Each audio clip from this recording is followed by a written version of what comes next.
So ngayon, dito na tayo sa Saud. And syempre, magsiswimming tayo. O, tinitignan na ako ni Kuya. I'm shy, but I have to do this for my vlog. Syempre, kailangan ko kausapin yung camera ko. Nakakaya lang.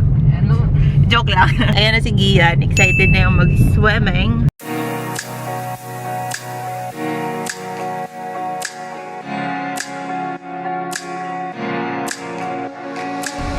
Hello!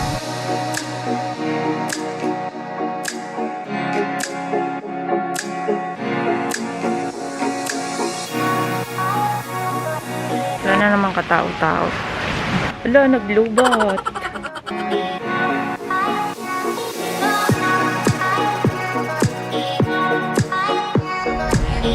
Aalis muna kami ulit because wala na daw dito yung magluluto.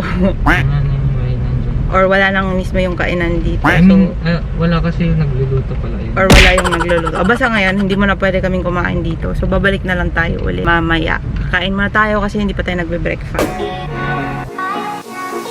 So, karon tudloan na itong binisaya si Gian. Eric Boy. Kasi ako guys, sarang ingnon ko nung nga. Prista kay Tadere. So, kailangan ito magbisaya and kailangan nilang masabtan since I'm a foreigner. Wow. So, magbisaya ako guys na para masabtan ninyo. Okay, mostly sa akong mga audience. Wow, audience is mga Bisaya. So, magbisaya ta karon. Itatag pudangs. So, dito sa may resort na mong gyudtuan, wala na kayo sila employee. Maybe because nag-stop ang tourist. Chorba-chorba munang nagtanggal sa sila or nagpahuway sa ilang mga ubang staff. Cobra guys, para sa energetic na vlog. Doon tayo dito. ATM na dito.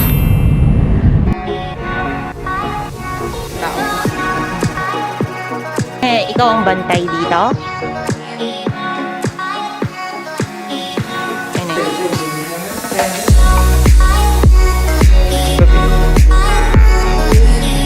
Wala sila na yung muot.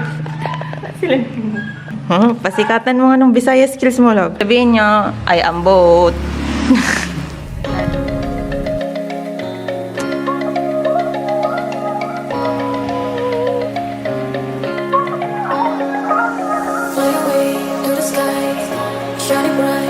Ito yung cage. Ay, cage. Ito yung cottage namin. Dito rin kami dati. Doon ata kami banda before. Hindi naman sila nagmahal. 500 pa rin yung cottage nila dito. Kala ko nagmahal sila. Iba daw yung kukunin ni ate na blondie. Entrance lang daw. Tapos sa kanya daw yung cottage. Kani siya nga lugar. Trito daw magbisaya. Uy, nahirapan ako magbisaya. This is my English yon, English. Bisaya. Karon pang ikatulo na akong anhidere. First namang anhidere wala may naligo. Sa kanang anhidere ko yung tumas mami naligo may. Karon third time I'm with the troops, the tropa peeps. When yes, when is yes. Oo. Karon yan himidre because wala lang. Dugay naman mo kanidre almost 2 years na. 1 year and 6 months siguro. Medyo kusog ang tubig ron pero okay lang. Wala Japan kayo tawo pero I think later na yung mga piplets. Dili na sad mi prepare guys kaya wala mi plato, wala sad mi baso. Kalimtan nini ko ang tubig. Pero ang nakatsada lang jud aning niya diri nga beach because wala jud guys siya tawo guys. Wala ko kabalongan ng dili siya crowded no. Siguro kay weekday. Pero before ani mi diri weekend man sad pero wala jud kay tawo diri. Hilom lang jud siya muni ganahan ko diri. Pero kung adto mo og mga katong na mga resort jud nga na mga pool and then mga sightseeing and all. Pwede sa mo madughana. So daghan ditong mga tsada food dito. Pero karon diri lang sa ta kay mas ganahan ni chill lang.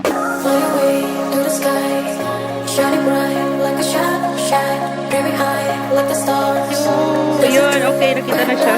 Anong pangalan? So yun guys, itatry ko yung DIY na dome. Try natin siya. Kung waterproof ba siya or what.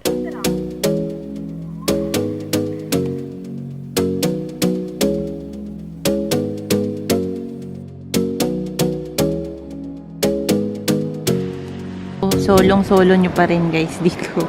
And I think ito yung reason kung bakit isa siya sa mga top beaches dito sa buong mundo. Because wala talagang tao guys, kahit sobrang ganda ng beach nila. And sobrang kalmado lang din ng water. And sobrang busy ng mga kasama. Sobrang busy ng mga kasama.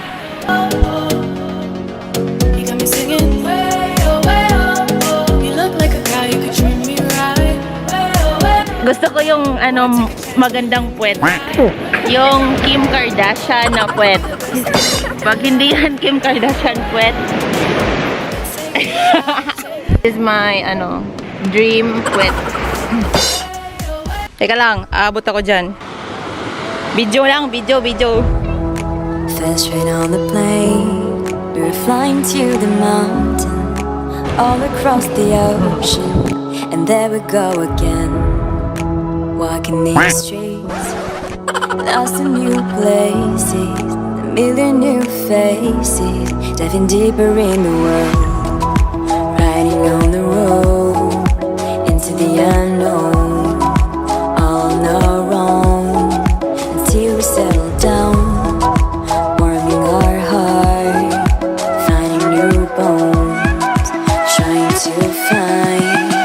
Place we go.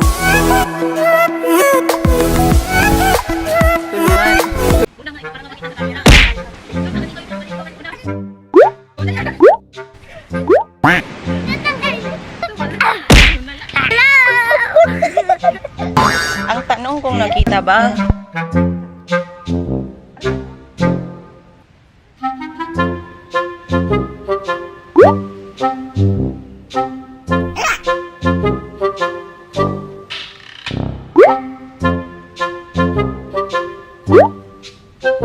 So sa kasalukuyan po ay nagtatampururot po si Tita.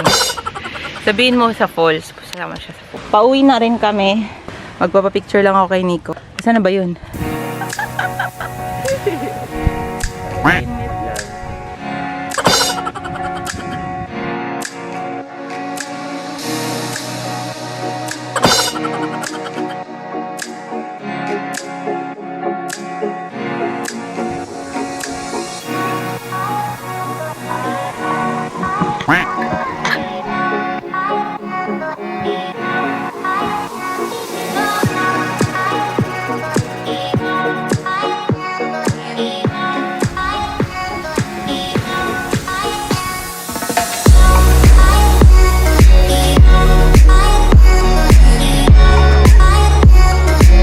Picture sila at may buko dito. Tulo lang siya. And kids with the blue t-shirt not allowed. Okay na mga artista talaga itong kasama ko. Uwing-uwi na. So ito guys, lipit na pala kami. Mamadali na sila masyado.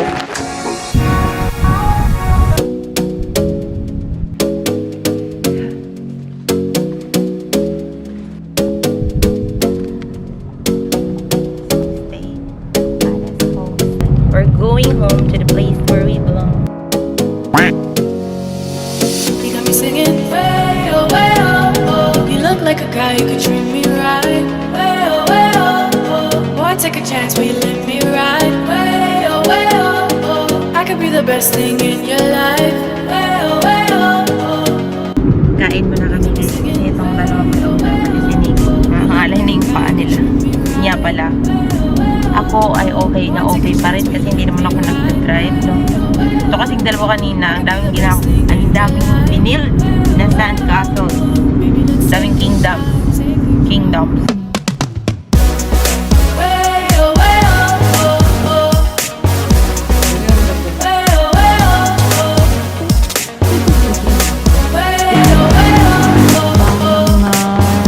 Uuwi kami ito sa aming pusa. Busog na. Antok na naman to. Oh my god, the cute little car. Look at the car. Amazing. Super duper extra realistic. Super duper thank you guys. Dahil syempre guys, mag-thank you tayo kay Nico dahil siya ang nag-drive dahil kotse niya. And of course, thank you to my troops na sumama gumising ng mas maaga para samahan tayo sa white sand yung vlog. Nantahan nga ulit natin yung Saud kasi nga isa siya sa nag-top dun sa travel magazine ng New York, ibang level, diba? Pero as usual, may pandemic or walang pandemic, summer or hindi guys, hindi talaga siya super duper like weekend or weekday, hindi talaga siya super punong-puno yung tatlo lang kayong grupo na pupunta doon. So yun naman yung kagandahan doon kasi talagang may enjoy mo kung gusto mo ng privacy, ganun. doon, kailangan yung sundin yung travel protocol na hindi ko naman alam talaga. I-search nyo na lang doon sa Facebook ng Ilocos. Official government page, Facebook page ng Ilocos Norte. Thank you so much for watching from the beautiful, sunny, super init Ilocos Norte. Thank you guys and goodbye. Ingat kayo and see you again on our next gala. Ikaw naman maganon. Sabihin mo bye. Ikaw. Takpan mo 1, 2, 3, bye! Okay.